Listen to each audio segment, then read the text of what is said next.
time for the Ron and Brian podcast. Get ready to fill your ears with the latest news, politics, current events, and whatever else we feel like talking about this week. And now, your hosts, Ron and Brian. All right. Once again, Brian, it's Sunday night. It's 8 o'clock. It's time for episode 217 of the Ron and Brian podcast. Brian, how are you this evening, my friend? I'm back in my undisclosed location bunker. Ron, monkeypox is running amok. I know we're going to be discussing it later. But once again, I've been kicked out of my domicile. I've been upgraded in terms of housing conditions. But ultimately, I mean, we must, as a society, get our hands across this beast that is monkeypox. I mean, any idea? And again, you've been the prognosticator throughout numerous pandemics in the past. Any idea how long it's gonna take before you feel you're comfortable going home again? Ron, I have already had monkeypox 4 times, open sores across my body. Seemingly every time I have it, I have what is referred to as a rebound case of the monkeypox. As many people who follow the news closely, Joe Biden recently tested negative for COVID-19 and then immediately backed it up by testing positive. They're referring to that as a rebound case.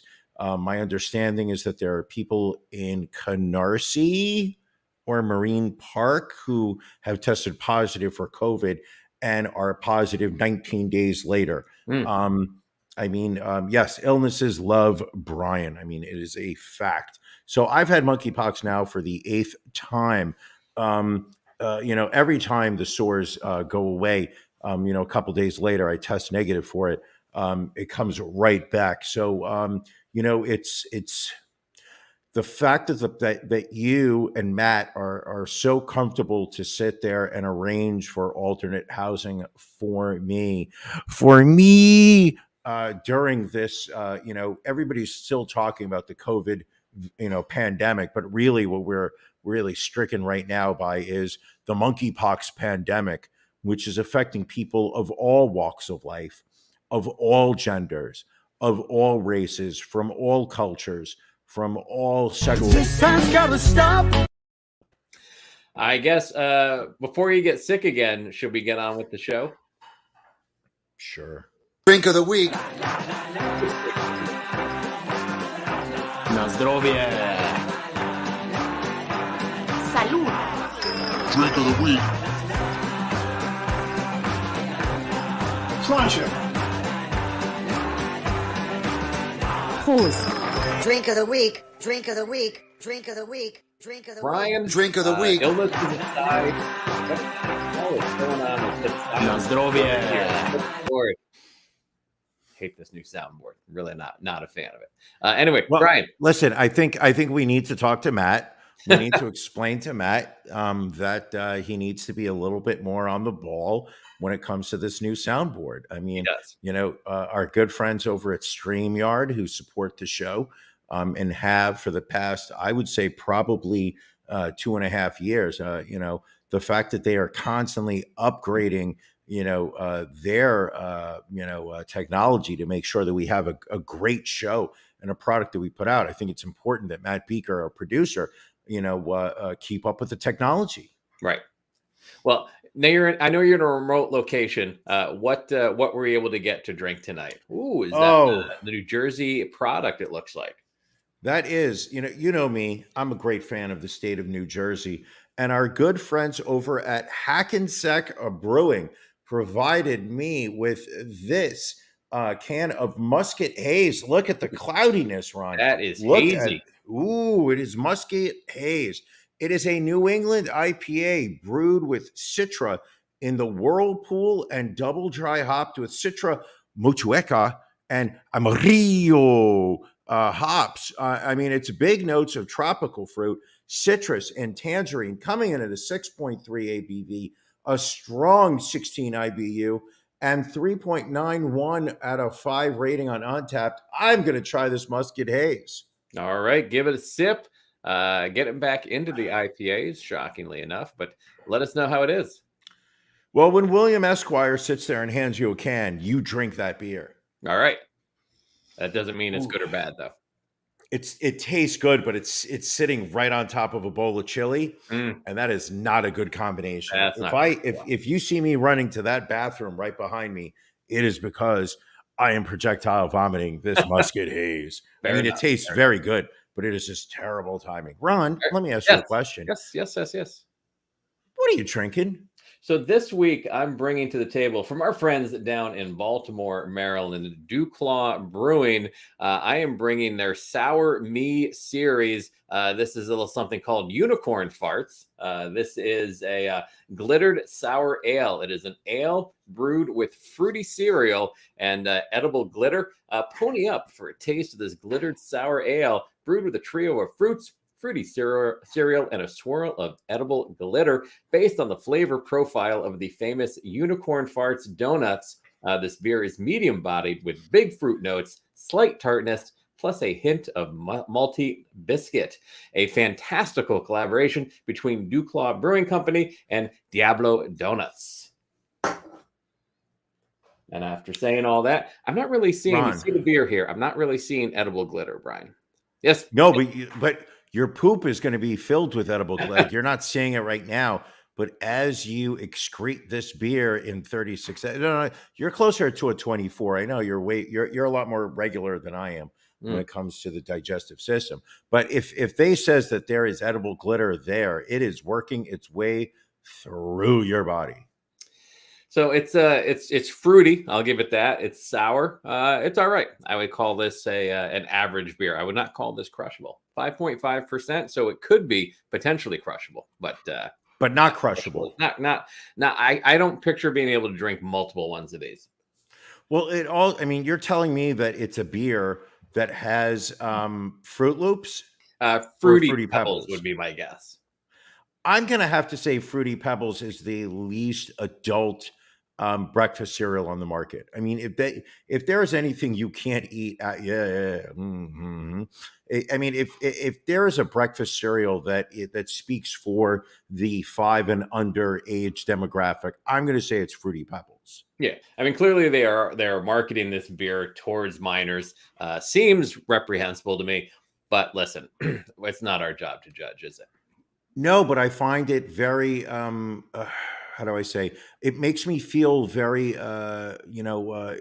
inclusive that you are, you are drinking the drink of the, the summer school playground. I mean, all the kids that didn't pass their grades last year, needing to take extra classes over the summer, are sitting there in the playground drinking. You're sitting there having the exact same beer that 4 to 6 year olds are drinking across the country. I mean, first off, we all knew 20 years ago you were there with New Kids on the Block. Then you were there with Menudo. Now you were there with BTK, BTS. I think BTS. Isn't BTK a serial killer? You were there with that guy also. You were showing him proper knot technique on heavy rope from Home Depot. But now you are sitting there saying, hey, kids, you're drinking the drink of champions. Enjoy your Fruity Pebble infused IPA. Tonight, when you make a duty in your pants while you're in bed and your mom and dad has to clean up and they're like, where's all this glitter coming from? Shh. Keep it our little secret. All right, let's keep it rolling with Beef of the Week.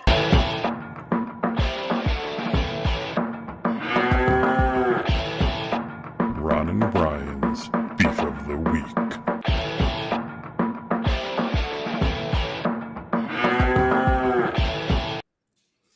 Brian, what is your Beef of the Week this week?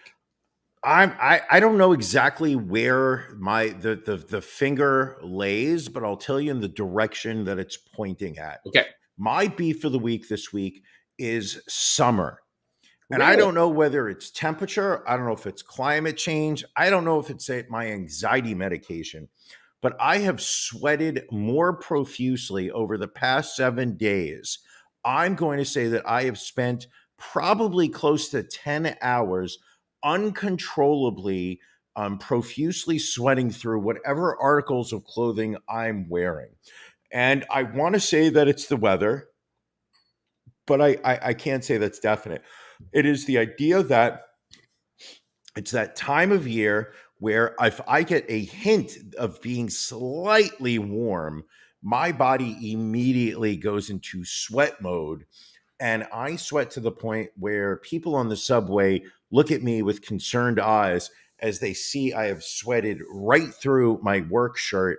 And it's not a pretty look. And the thing is that the second I start sweating, I get very self-conscious about it, which makes me sweat even more. So therefore, I'm going to give my middle finger up to summer, and I'm going to say, listen, I know it's the end of July, but let's skip August, go right into September, sliding into October. I want to wear a light jacket again. I will say this. We were at the Yankees game yesterday, which we'll probably talk about later on. And Sure. you were sweating noticeably more than when we were in Las Vegas a couple of weeks ago. Yeah. There's something that's happened in the past week. I do believe it may be my anxiety medication, which I recently switched. But we got to the Yankee game. I was perfectly okay while we were waiting in line. I was a little warm. But by the time we walked into the stadium, it was just pouring down off my head. And I looked at the rest of our group. People seemed warm, but nobody was profusely sweating. Not to the level you were. I mean, we didn't call you out on it, but there was some sweatiness happening. You didn't have to call me out. I was aware of it. That's the worst part of being self-conscious and having anxiety, is the fact that, like, you then start sweating profusely. And then you're like, oh my God, does everybody around me realize that I'm sweating profusely? And that worry suddenly makes you sweat even more. There's a panic that sets in. I get it. Oh, and it's such a downward spiral that next thing I know, it's just like, and I like to wear my work bag that I wear to work. I wear like messenger style.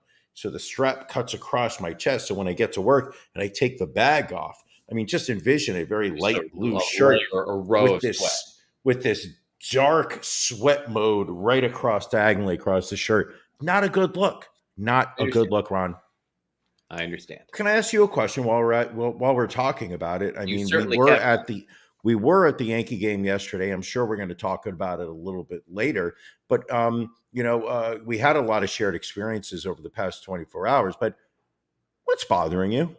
So, Brian, this week, what is bothering me is candy abominations that companies keep putting out. Many of you know my issues with the Reese's company and the different types of Reese's cups, pieces, everything else they put out. Well, now my anger turns towards Brach's. I think, is that how you say the candy company? Brachs? Brachs. Yes, I believe so. I didn't even know they were still in business. They are still in business. They still put out, and they have put out this week a Tailgate candy corn bag. The flavors that it features are fruit punch, vanilla ice cream, which seem okay. You're so far they're 2 for 2. I would try them both. Hot dog. What? Whoa. Time out. You're telling me what were the first two again? First two: fruit punch, vanilla ice cream. Fruit punch, vanilla ice cream, and then they jump right to hot dog flavor. You jump right to hot dog. Also hamburger, and then you finish it up with popcorn. And I feel this is an issue that continues to grow, because what it is, it's like the Velveeta martini that people talked about last week. Are you talking about the Velveetini? I am. That people see it and they're like, this is disgusting, but I have to try it. And so what I am pledging to do moving forward, Brian, is you or I moving forward, when we see this disgusting stuff, we're going to take the bullet so mass people do not have to purchase these things. So, Brian, I commandeered a bag of the Tailgate candy corn, And so I'm not even 100% sure of what flavor is what based on the photos and what Oh, actually. no, we're going to do a taste test. You're going to take one at a time, and you are going to keep eating one piece until you've had all five. So I have all five. So hold on. The flavors are fruit punch, vanilla ice cream, hot dog, hamburger, popcorn. and then popcorn. All right. So this first one I think is fruit punch. So let's see here. Did you eat all of that, or did you bite half of it? I gotta be fruit punch. The way the color was. I mean, I think so. It's. You're sweet. not sure. The fact that you're not sure. All right, this is a pink one, so I'm not sure what this one may be, but let's see. The man is chewing. He's still not sure. Like the very concept that the spectrum of these flavors are fruit punch all the way to hot dog, and he still ate, like, he's pretty much that one may have been hot dog. That it's got something going on there, and I'm not quite sure what. This, I think it's white, so I think it's the vanilla ice cream, or it's white supremacist Congressman Hawley. That actually may have been the popcorn. May have. What other option could it? That one reminds me of like a popcorn Jelly Belly. Do you remember when Jelly Bellies came out with like their box of like nasty flavors? Oh yeah, where it was like half good and half bad, and you couldn't tell because it was the same color, one good and one bad of each. That one was definitely vanilla ice cream. Not bad. Do you need a beverage to wash? Do you want like a water to clear you? Let me cleanse the palate for the last one. Because I just kind of feel like you should in some way. I feel this last one might be the hamburger, but let's see.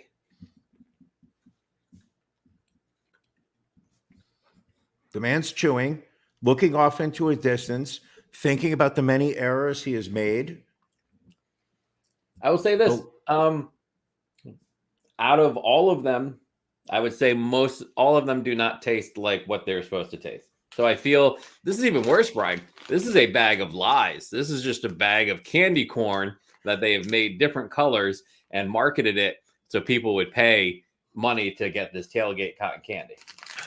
Now, how do you feel right now? Is it rage? Is it do you feel like the Hulk who is just taking over from Dr. Bruce Banner, or do you feel like you dodged the bullet?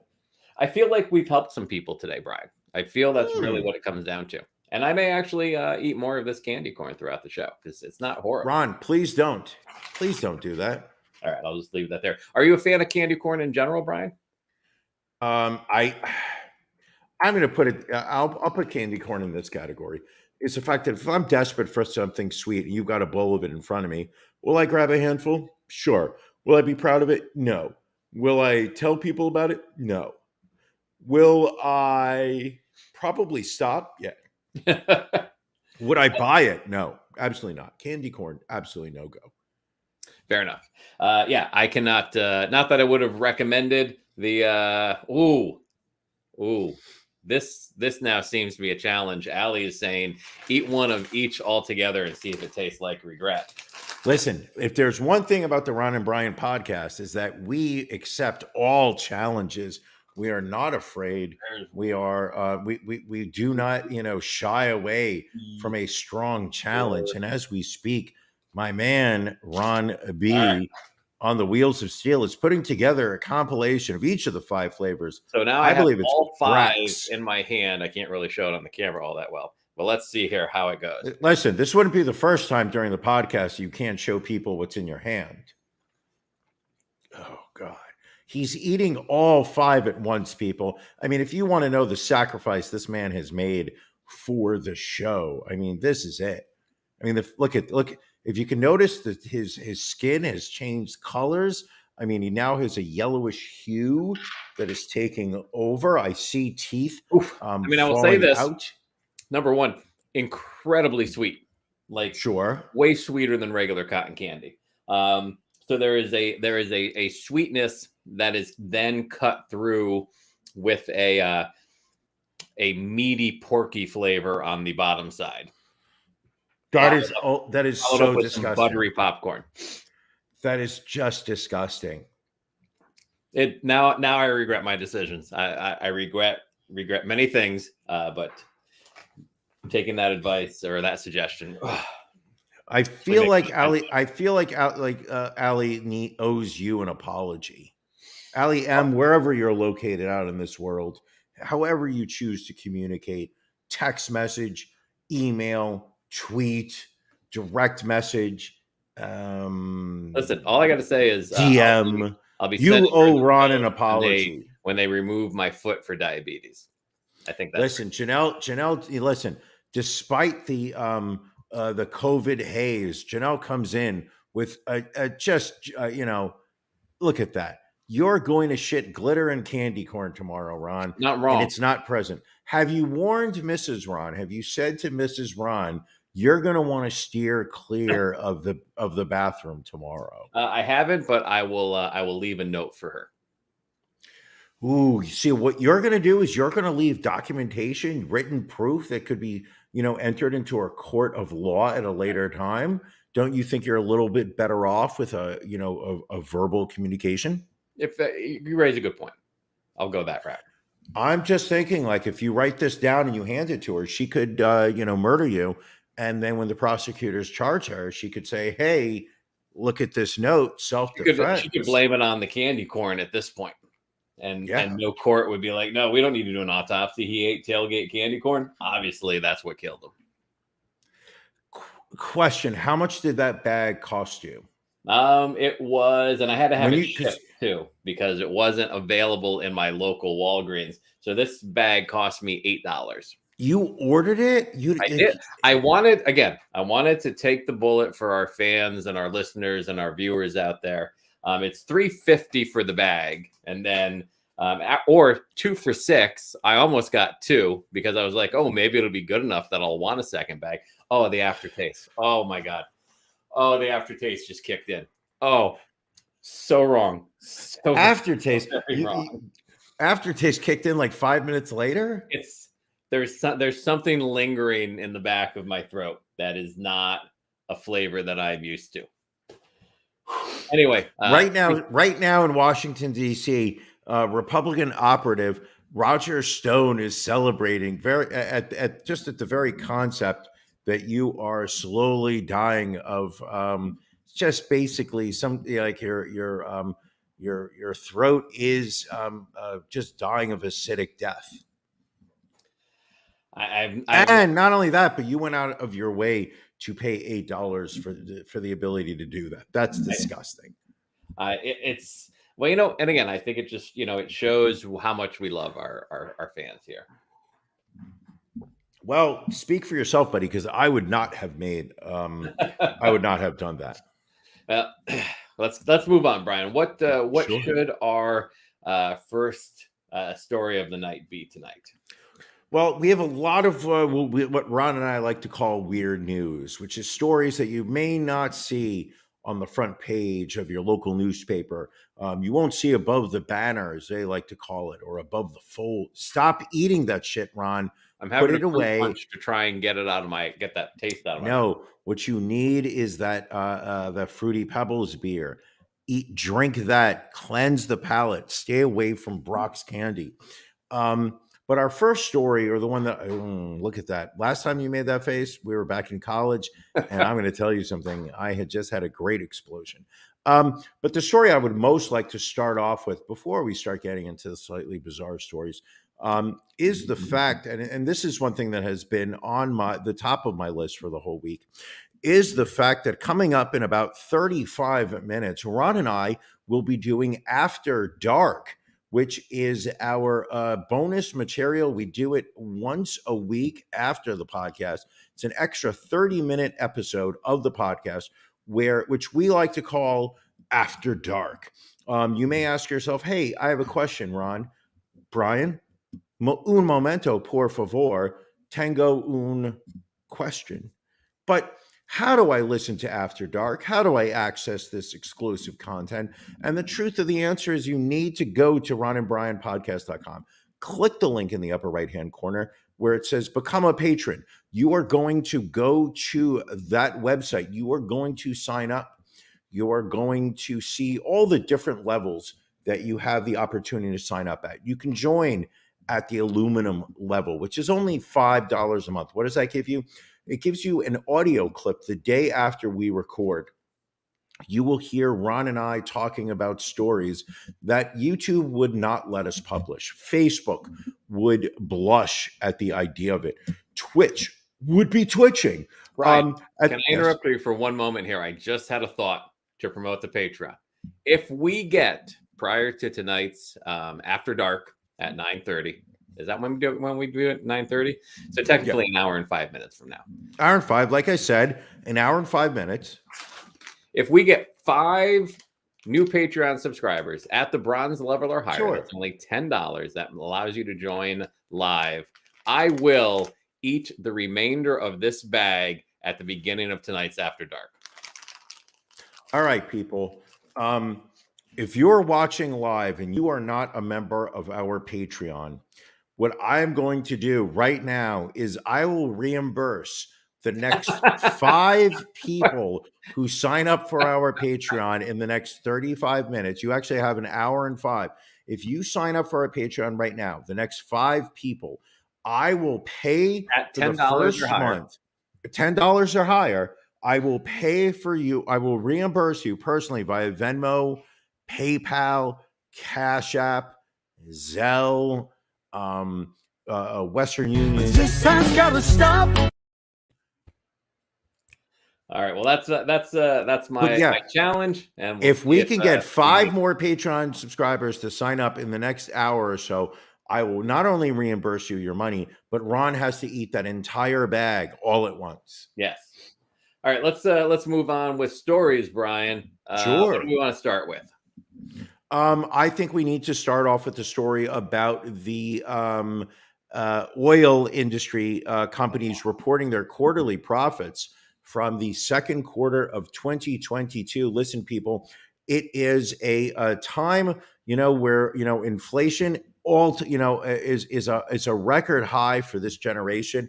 We're looking at at least a 9% inflation rate. We are seeing families struggle to make their rent, make their mortgage, pay their bills, get groceries. I mean, it is really hard, difficult times. People are looking to Washington and saying, Joe Biden, you have been president for less than 2 years. You have wrecked our economy. Everybody is suffering. All hands are on deck, and the pain is being. Again, What, I hate Ron? to interrupt you. What? But the messaging I've heard is that gas prices are going up because of inflation. They're going up because the price of oil is going up. Sure. Because, we're not tapping into the national reserves.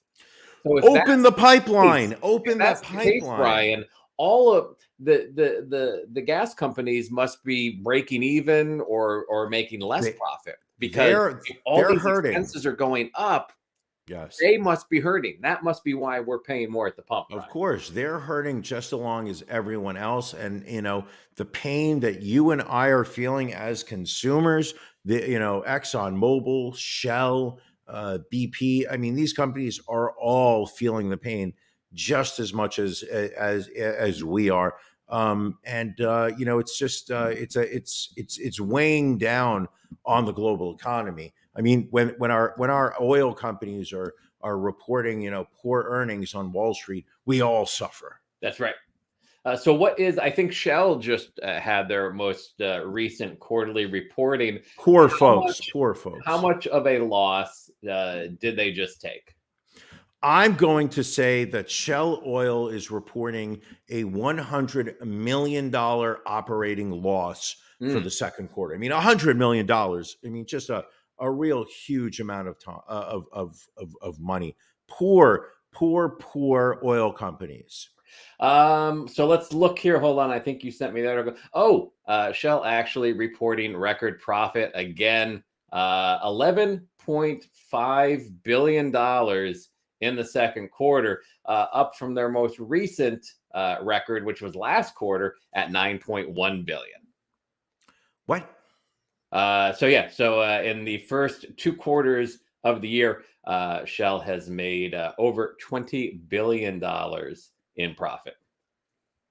But we were all struggling. I don't understand. Joe Biden's wrecking the economy and causing all of us to lose money. So how is it that the oil companies are actually turning a profit? It has to be just good management, I would think. I mean, I 'cause imagine it's otherwise, unrelated. It's got to be unrelated. otherwise that would just mean they've just raised the price of gas just to make more money. Now, in But then addition to that, but then we would be angry at the oil companies for turning record profits, and we wouldn't be angry at Joe Biden, who's just the president and doesn't control the gasoline prices. I mean, all I can tell you is apparently also Shell has said they're going to set aside $6 billion in the third quarter to buy back shares, which will also raise their stock's value, continuing a buyback program that amounted to $8.5 billion in the first half of the year.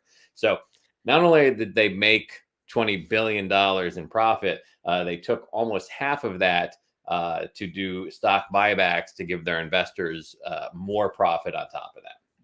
So what you're saying really is the fact that Joe Biden is not he's not profiting or benefiting, but it's actually the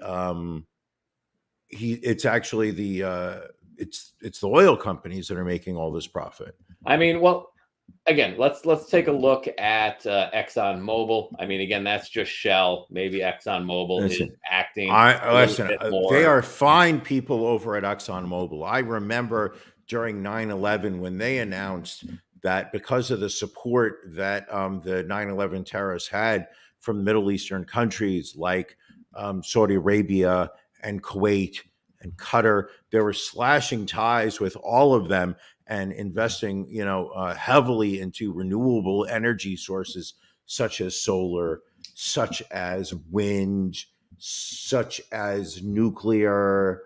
I'm going to just let you go through all these. I may not cut you off now for the remainder of the night. Such as human beings on treadmills, such as. But this time's gotta stop. So ExxonMobil, Brian, also surprisingly, record profits in the second quarter, 17.6 billion, nearly double what it made in its profitable first quarter. Second quarter profit up 273% from the same period a year ago. Brian, that equates to earning $2,245.62 per second in the second quarter of the year. So when people are slapping up the Joe Biden, I did that stickers at the pump. I mean, are you kind of implying that anger is misdirected and it should be pointed at the corporate conglomerates that are running our energy companies? Possibly. I mean, when you also consider Chevron earned 11.4 billion, up 74% from the first quarter and 247% from a year ago. Well, people, if you are blaming Joe Biden for the economic problems, especially how much it is costing you to replace a tank of gas for your car, all I'm going to say is do a little bit more research than the information that's being spoon-fed to you, and listen to the research that we are spoon-feeding to you, and then maybe sit there and ask yourself, am I angry at the right sources? Well, here's a touching story, Brian, if I may, and let me share a photo here. I think I have this gentleman's photo up here. So this gentleman, his representative, Glenn Thompson, Republican from the great state of Pennsylvania, my home state. And he gave a very heartfelt speech at his gay son's wedding the previous week. Talked about how they were thrilled to attend and celebrate their son's marriage. They were very happy to welcome their new son-in-law to the family. And Brian, would you like to guess how this GOP lawmaker celebrated the week prior to attending his son's wedding? I imagine that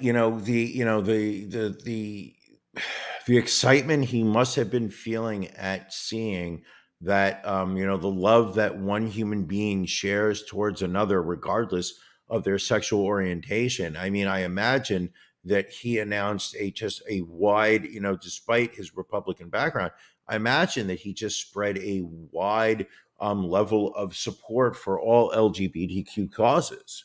Well, Brian, as you know, the House of Representatives passed a bill on Tuesday called the Respect for Marriage Act, an attempt to codify same-sex marriages and protect them in case the Supreme Court overturns yet another ruling. 47 of 211 House GOP members voted in favor of the bill. However, Representative Thompson here did not. So what you're saying here is that he, in his personal life, was expressing how happy he was that his gay son could marry, but then decided that for complete strangers, same-sex marriage was not okay. I mean, you could verbalize it that way. You could say that something that was okay for a family member was not good enough to put into law for the general public. Unbelievable the level of hypocrisy. I still cannot fathom the ability that the current Republican Party, their ability to verbalize their support for something and then act completely against that same position stuns me. Still, like the fact that not only is the ability to keep a straight face while doing it, but it is absolutely the lack of anybody in their support group that is going to their base that is going to call them out on it. Well, I mean, I think it also follows with the trend of the GOP being against cancel culture, but then also being fine with canceling certain organizations that they don't agree with or don't toe the line, I guess you could say. So this goes down to West Virginia, who on Thursday morning announced that 5 major financial institutions, including Goldman Sachs and JP Morgan, would be barred with doing business with the state because they have stopped supporting the coal industry. This is the first time ever that a state has moved to sever banking relationships with major Wall Street firms over objections to their efforts to reduce dangerous planet warming emissions. That was a lot of words. Let me see if I can understand it. Sure. So, a Republican governor is announcing that this is actually the treasurer of West Virginia announced. Okay. So the treasurer of West Virginia is announcing that his state is not going to be doing business with companies that don't support the companies that are supported by the state. Right. So basically what happened is the state of West Virginia enacted a law supported by the treasurer of West Virginia that gave him the authority to bar financial institutions from doing business with the state if they were found to be, quote unquote, boycotting fossil fuels. So the same people that are whining about cancel culture are in effect doing the exact same thing, but to people that they themselves disagree with. Correct. What's also amazing to me is, in addition to Goldman Sachs and JP Morgan, he went after Morgan Stanley, Wells Fargo, and US Bancorp, as well as the world's largest asset manager, BlackRock. So you have a tremendous amount of financial resources now blocked from doing business with the state of West Virginia. And we could go through the many myriad areas where West Virginia falls below the average. Sure.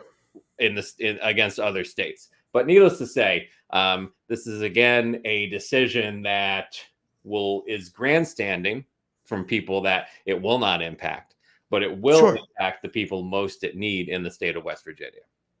Yeah, I don't think BlackRock CEO is losing too much sleep tonight that he's not allowed to do business in West Virginia. Yeah, exactly. I mean, it's absolutely, I don't know. I don't want to say it's ridiculous because it is kind of par for the course, but it is ridiculous.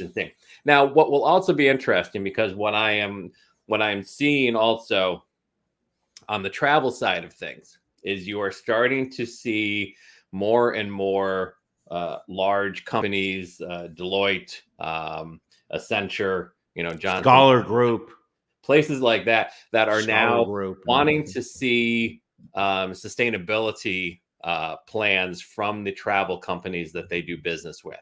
They Really? have set goals to reduce their own emissions for their employee travel, and they want to see how the airlines, hotels, rental car companies, etc., are assisting with that. So, isn't that also in a way boycotting fossil fuels? Should West Virginia then need to, cut out doing business with basically the entire Fortune 500? Sure. I mean, it's all. Listen, we are reaching a really bad crux in this country, where people are talking about the divisiveness that's going on, but it really feels like we are hitting this point where everything is being looked through a filter of you're either with me or against me.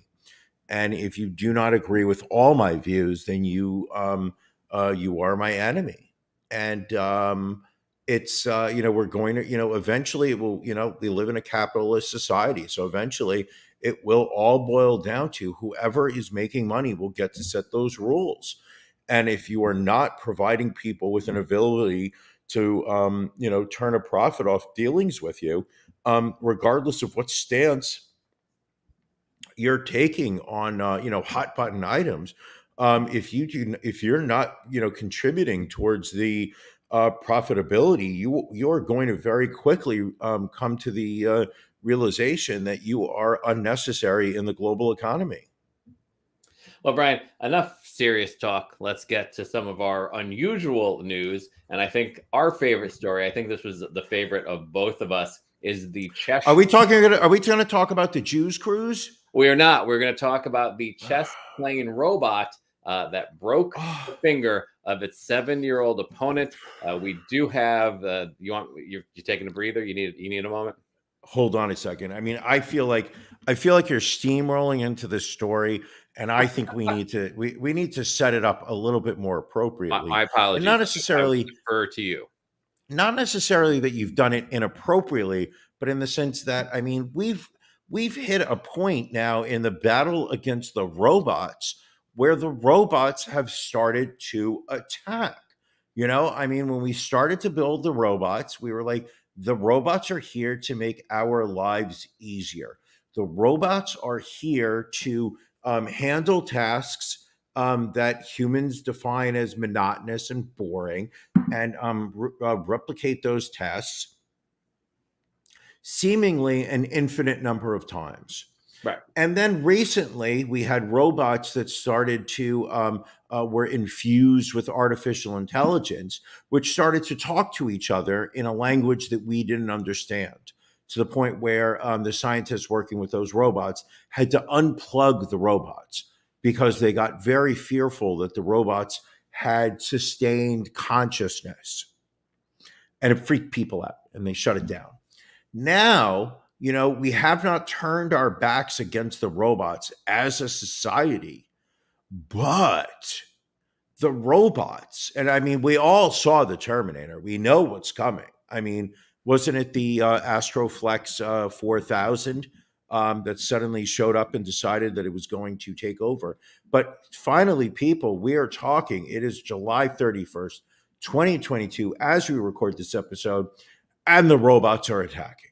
There you go. Let's show a quick video here. No sound to it, but you can see the robot making a chess move. The 7-year-old goes to make a move as well, and the robot grabs the kid by the finger. Really quick reaction. I mean, after 15, 20 seconds of the kid having his finger broken by the robot, and the adults finally get in there and are like, oh, he's injuring this child. Let's get him out of there. So they managed to finally separate him from the bloodthirsty robot.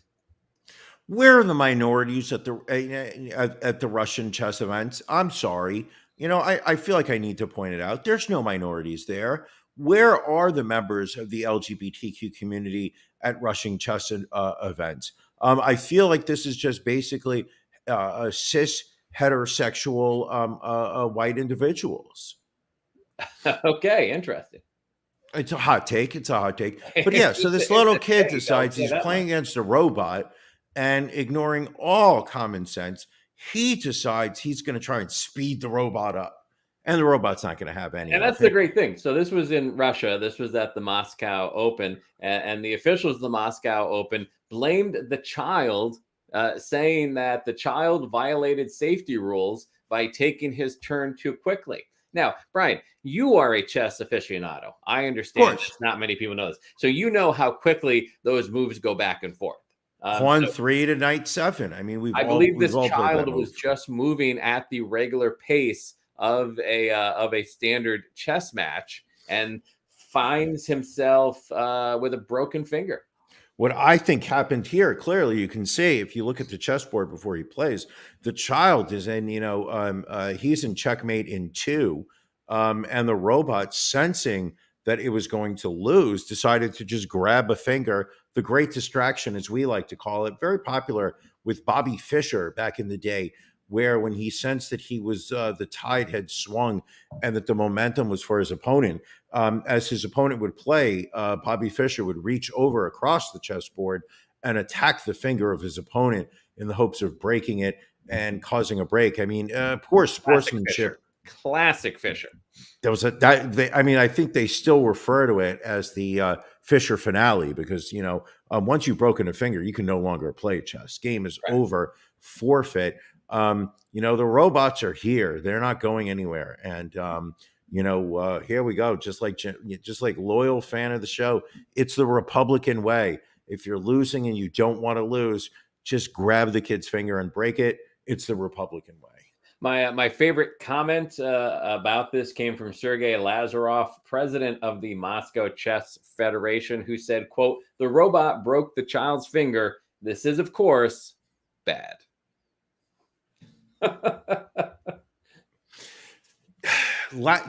just utterly stating facts. I mean, like throwing in absolutely no hint of humanity on that. I think actually the robot wrote that statement for Sergei to read. Very possibly. He's like, "You must read this or you are next." Okay, Hal, what would you like me to say? The child's finger is broken. This is obviously bad. So, Brian, there's been a lot of also InfoWars and stories in the news. Yes. They've been going through the penalty phase of his trial. Their parent company has filed for bankruptcy. But what actually was even crazier, and I think it kind of ties into our chess robot story, is Alex Jones going on a rant about human supremacy this past week. It's about a minute or so long, but it is delightfully insane. And if you would indulge me, Brian, if I can play it. I believe this as a 51% owner of the podcast, Ron. I don't think you need me to indulge you. I believe you are in the dominant power position where you could reach over the screen and I'm just going to offer you my finger. You can reach over and break it at any time if I speak too fast. I just wanted to reinforce the power dynamic before playing this clip. Understood. A human supremacist. I am a human supremacist.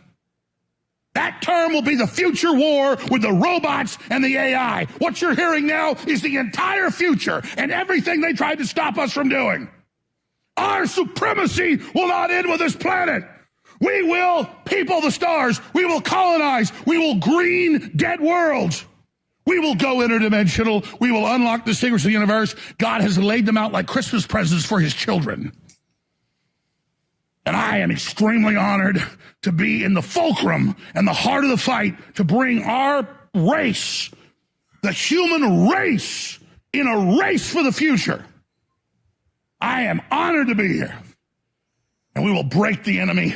We will break the pedophiles. We will break the Satanists because God already sent his own self down here to show us he could do it.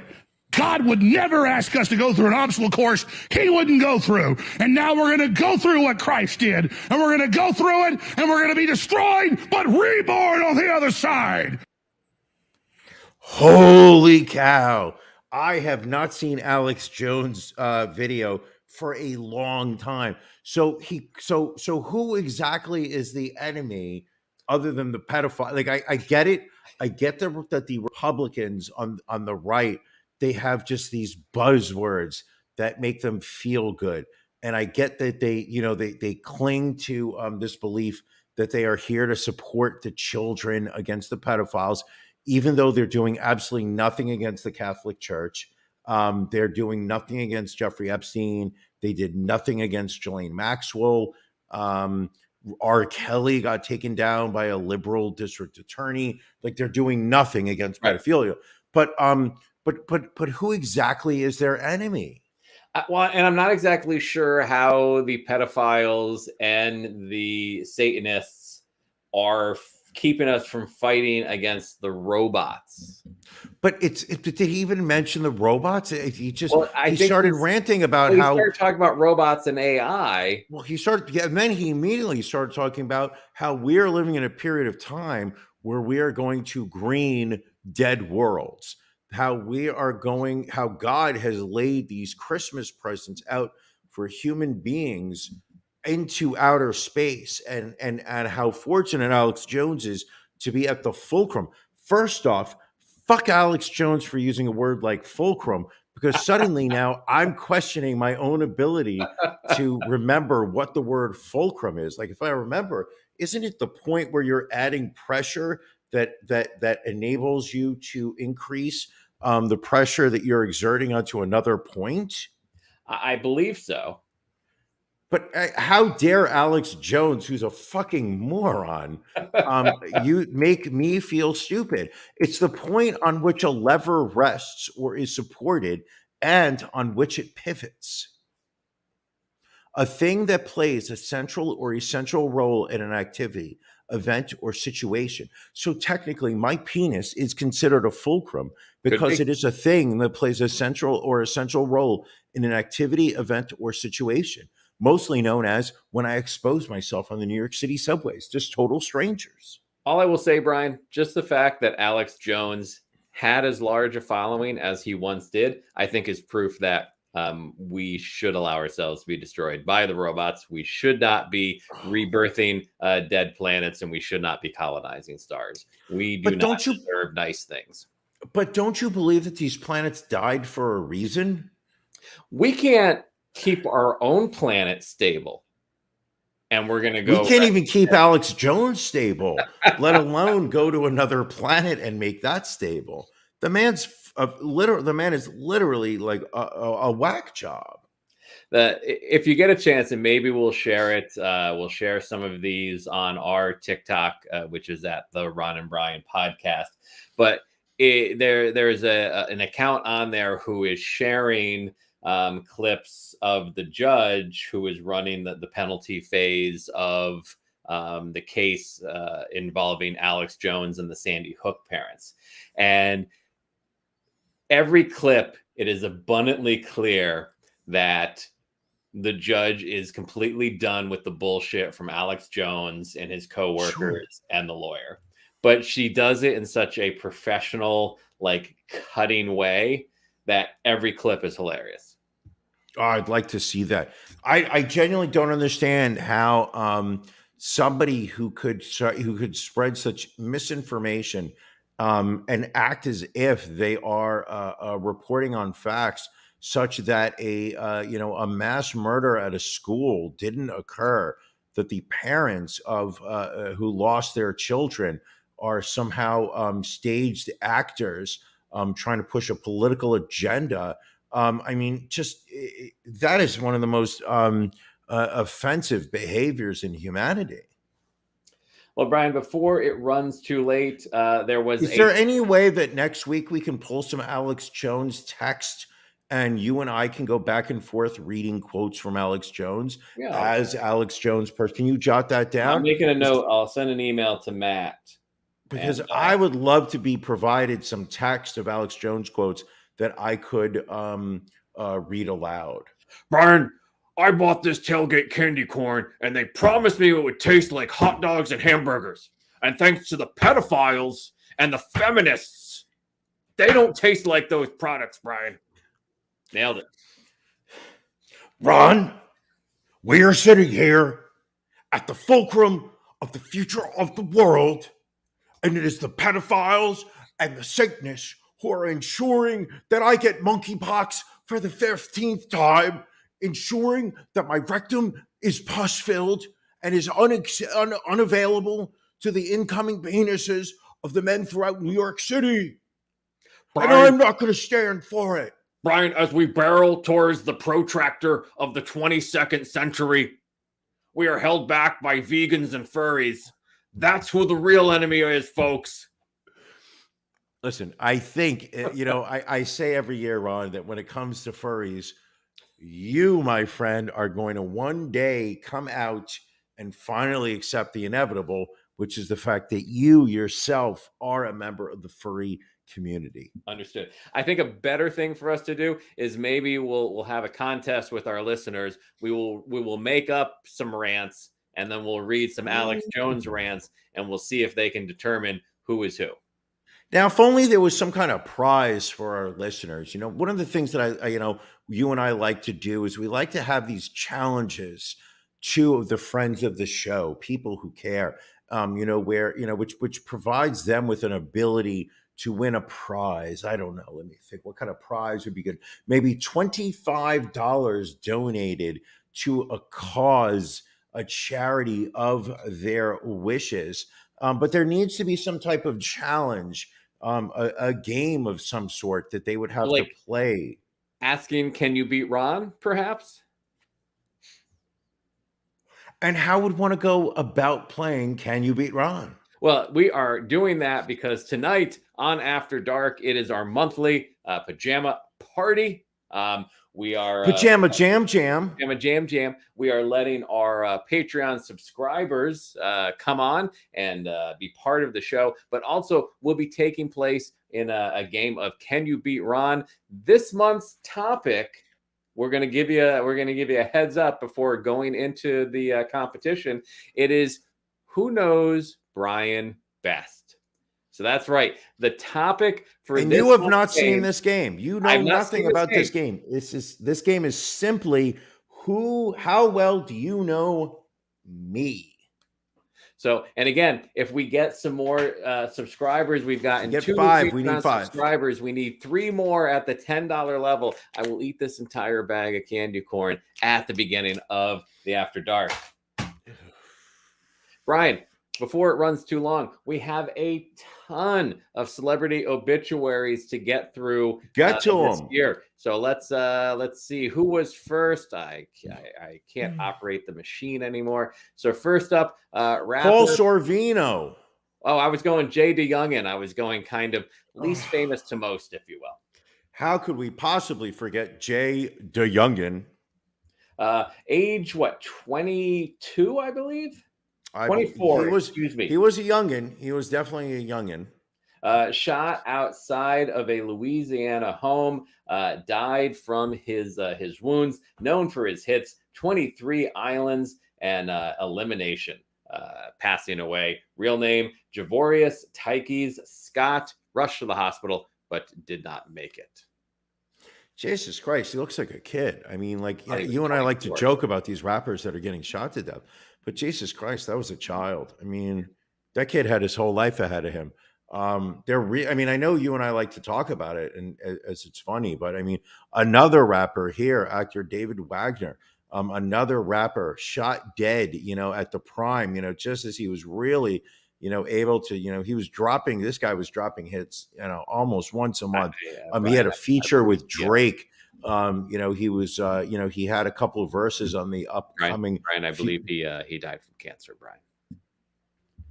And he was actually best known for his roles in the Titanic and The Omen, passing away from a cancer-related illness at the age of 80.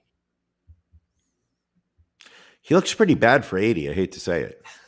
Well, I mean, I think it's, it's that British thing.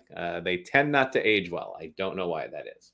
But yes, Brian, also passing away, one of your favorites, Paul Sorvino, in Law and Order, of course. Good. Paulie. I mean, a ton of acting credits. I would have to say one of the most recognizable character actors in all of Hollywood. Don't put too many onions in the sauce. Don't put too many onions in the sauce. Also, the father of Mina Sorvino. Yes. He threatened Hollywood executive Harvey Weinstein when it became publicized that Harvey had not handled rejection from Mira very well and had basically thwarted her career in Hollywood. Passing away at the age of 83 from natural causes. Coming up next, The second of the Goodfellas quadrant. What do you call four people? Quartet. quartet, I guess you could say. Earlier this year, Ray Liotta passed away. Now Paul Sorvino passes away. We still have Joe Pesci. We still have Robert De Niro. They are national treasures. We need to protect them at all costs. All right. Coming up next, passing away at the age of 77 from Leave It to Beaver, Tony Dow. There were some people that incorrectly announced his death earlier in the week, but he was on hospice and then passed away following a cancer battle. Yeah, I mean, it was really poor form. I mean, one of the things that I hate to see about modern society is this leap that people make to be the first to report a celebrity obituary. You and I like to wait until Sunday, to put the news out. But Sure. You just see, suddenly People are try like, and jump on it, and it's just at the very hint that a Hollywood celebrity is unwell. You see these vultures, swimming around circles, in the sea around the corpse, just waiting to see who could be the first to announce their death. And sometimes they do it too early. Poor form. Let's not talk about those people. Let's talk about Tony Dow, obviously famous for playing Wally Cleaver in all 234 episodes of Leave It to Beaver from 1957 to 1963. Also appeared on TV shows such as Lassie, Adam 12, Mod Squad, Knight Rider, Charles in Charge, and Murder, She Wrote. Later on, becoming an in-demand TV director and acclaimed sculptor. Was not aware of that. Not only that, but let's not forget his acclaimed porn career, where he starred in Eat That Beaver 6, 9, and 10, and 11, which I mean brought life to that whole series. I mean, after Eat That Beaver 1, 2, 3, 4, and 5, people just sat there and said, "Listen, we have seen enough. This time's gotta stop. All right, moving on, we've got the sports world losing a legend. Earlier today, it was announced former Boston Celtics great Bill Russell passing away at the age of 88.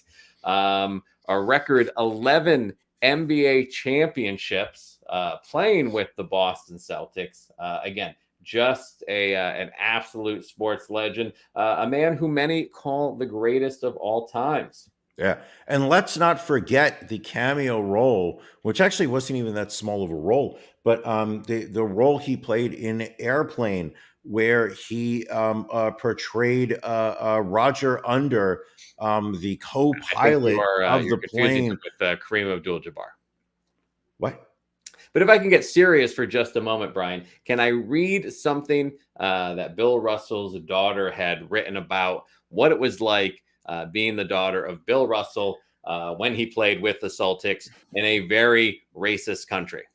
I believe what she said was that he played, he kind of, half-assed it during the regular season and only really gave effort during the playoffs. Well, I will read you what she wrote because it was very impactful for me. I understand you may not have a soul. It may not impact you. But so she wrote, "One night we came home from a 3-day weekend and found we had been robbed. Our house was in a shambles and the N-word was spray painted on the walls. The burglars had poured beer on the pool table and ripped up the felt. They had broken into my father's trophy case and smashed most of the trophies. I was petrified and shocked at the mess. Everyone was very upset. The police came and after a while they left. It was then that my parents pulled back their bed covers to discover that the burglars had defecated in their bed." Every time the Celtics went out on the road, vandals would come and tip over our garbage cans. My father went to the police station to complain. The police told him that raccoons were responsible, so he asked where he could apply for a gun permit. The raccoons never came back. The only time we were really scared was after my father wrote an article about racism in professional basketball for the Saturday Evening Post. He earned the nickname Felton X. We received threatening letters, and my parents notified the FBI. What I find most telling about this episode is that years later, after Congress had passed the Freedom of Information Act, my father requested his FBI file and found that he was repeatedly referred to therein as, quote, an arrogant Negro who wouldn't sign autographs for white children. Wow. We're just a shitty country. Yeah, no. Shitty Also, country. hold on a second. That man made his career in Boston. It is a well-known fact how racist Boston sports fans are. True. So, the fact is that I think if you were playing in Philly, if you were playing in New York during that period of time, he may not have had the same experience he did. But in Boston, there's the racism still shows today. And then finally, one more person again breaking a barrier in her field, this being television in the 60s. Nichelle Nichols, this one hurt. She was, of course, Lieutenant Uhura in Star Trek, the original series, passing away today at the age of 89. Now, when she's holding up her hand, is that the arthritis that is kicking in, or do you think she's trying to do the Vulcan hand wave? I believe. Or do you think that that's just the Vulcan fact salute. that her hand is just so riddled with arthritis that her joints aren't able to move properly? Anyway, when Star Trek began in 1966, Nichols was a television rarity, a black woman in a notable role on a primetime TV series. The Reverend Martin Luther King Jr. called it, quote, the first non-stereotypical role portrayed by a black woman in television history. She was also responsible for participating in one of the first interracial kisses on U.S. television when she kissed James T. Kirk. Well, she kissed William Shatner. I mean, the character he played was James T. Kirk. Yes. Do you remember what the T stood for? Tiberius. Very good. Very good. Yes. No, she was, I think, when you really look at the American experience, she probably was one of, if not the first African, stop eating those candies, Ron. But she was the first African American woman on television who did not play a stereotypical African American. She was up there and basically represented a person, a human being. It was not important the color of her skin. It was the role that she played, which was basically eye candy for Spock to drool over.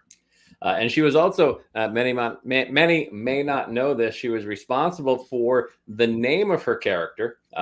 When she was approached for the original script, she was reading a book called Uhuru at the time, which means freedom in Swahili, suggested that as the character name. Gene Roddenberry thought it was too harsh. So she said, well, why don't you soften the end with an A and it'll be Uhura? And he agreed.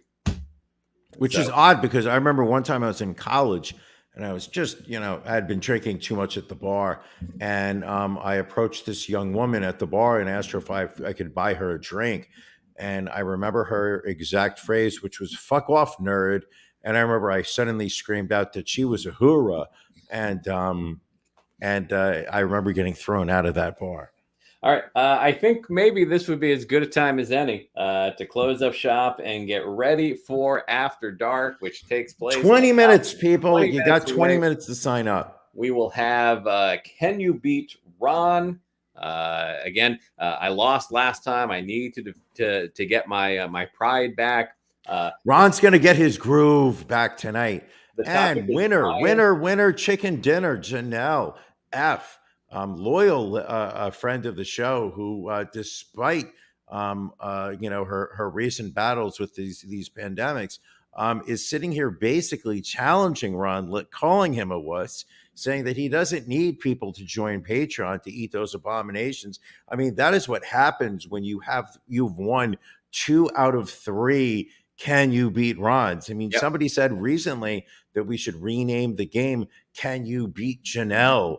And we're not there yet, Ron, but we're getting close. We're going to need to see a strong effort from you coming up in 20 minutes. So we're going to head out now, correct? We are. Anything additional before I wrap us up here today? Wrap us up here. We are going over to Patreon, going behind the paywall. We're going to play Can You Beat Ron? We're going to talk about some spicy stories. It is our pajama party. We are allowing every Patreon a subscriber who is at the the bronze $10 a month level or higher to come on the show. We will be challenging Ron. We're going to be talking about some spicy stories. We may have some references to OnlyFans. You never know. I don't know. Maybe. All right, Ron, take us out. Here. Thanks, everybody, for joining us. Just real quick, on a serious note, before we head out, today would have been my mom's 78th birthday. And as we know, we lost her this past December. So we honored her in our own way today. But miss you, Mom. Love you. And thank you for everything that you ever did. And thank you, folks, for joining us. And we will see you all again next week. Thank you for joining us on the Ron and Brian podcast. We're live each week on YouTube, Facebook, and Twitch. You can find prior episodes, links to our social media, and everything else Ron and Brian at ronandbrianpodcast.com. See you again next week.